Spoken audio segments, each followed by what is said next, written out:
Hi friends, welcome to Renu's kitchen. இன்றைக்கி நான் பார்க்க போகிறது எள்ளு சட்னி. அதுக்கு என்னென்ன பொருட்கள் எடுத்துருக்கேன்னு பார்க்கலாம்.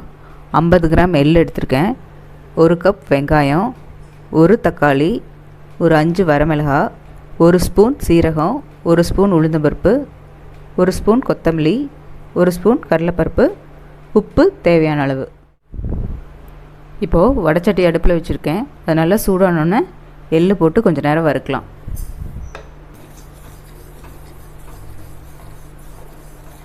கலர் மாறணுன்னா இறக்கிடலாம். பாருங்கள், இப்போ இது நல்லா வறுத்தாச்சு, நல்லா வாசம் வருது. இப்போ தான் நம்ம இறக்கிடலாம். நாம் வடைச்சட்டியில் இப்போ 1 ஸ்பூன் எண்ணெய் ஊற்றி ஃபஸ்ட்டு உளுந்தம்பருப்பு, கடலைப்பருப்பு எல்லாம் போட்டு கொஞ்சம் நேரம் வணக்கலாம். இது கூட கொத்தமல்லி, சீரகம் எல்லாமே போட்டுடலாம். அப்போ தான் கரெக்டாக இருக்கும் எல்லாம் செவந்து வரத்துக்கு. பாருங்கள், இதெல்லாம் கொஞ்சம் நல்லா செவந்துருச்சு. இப்போ நம்ம வரமிளகாவையும் போட்டுக்கலாம். பாருங்கள், வரமிளகாவும் நல்லா வணங்கிடுச்சு. இப்போ இதெல்லாம் தனியாக எடுத்து வச்சுக்கலாம். அதே வடைச்சட்டியில் இப்போ ஒரு ஸ்பூன் எண்ணெய் ஊற்றிருக்கேன். இப்போ அந்த வெங்காயத்தை போட்டு வணக்கலாம்.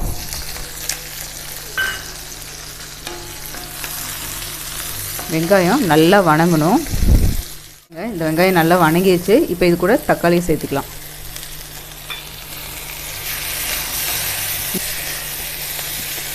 இப்போ நம்ம இதில் நமக்கு தேவையான உப்பு போட்டுக்கலாம்.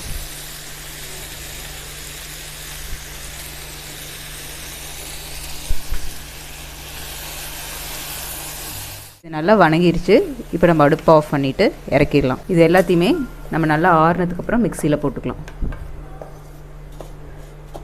இப்போ நம்ம வறுத்து வச்சுருக்க எள்ளை மிக்சியில் போட்டுக்கலாம். பாருங்கள், இப்போ இதை நைஸாக அரைச்சாச்சு. இப்போ நம்ம இது வணக்கி வச்சுருக்க தக்காளி, வெங்காயம்லாம் இதில் போட்டு அரைக்கலாம். நல்லா நைஸாக அரைச்சிக்கலாம்.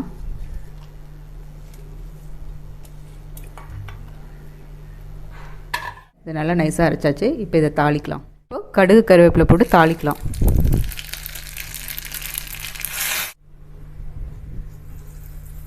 பாருங்கள், எள்ளு சட்னி ரெடி ஆயிடுச்சு. இதுக்கு இட்லி, தோசைக்கு இந்த சட்னி ரொம்ப நல்லாயிருக்கும். ரொம்ப சத்தும் கூட எள்ளு. அதனால் கண்டிப்பாக செஞ்சு பாருங்கள், ரொம்ப நல்லாயிருக்கும். சூப்பரான எள்ளு சட்னி ரெடி. இது உங்களுக்கு பிடிச்சிருந்துச்சின்னா இந்த சேனலை லைக் பண்ணுங்கள், ஷேர் பண்ணுங்கள், சப்ஸ்கிரைப் பண்ணுங்கள். மறக்காமல் பெல் ஐக்கானை கிளிக் பண்ணுங்கள். தேங்க்யூ.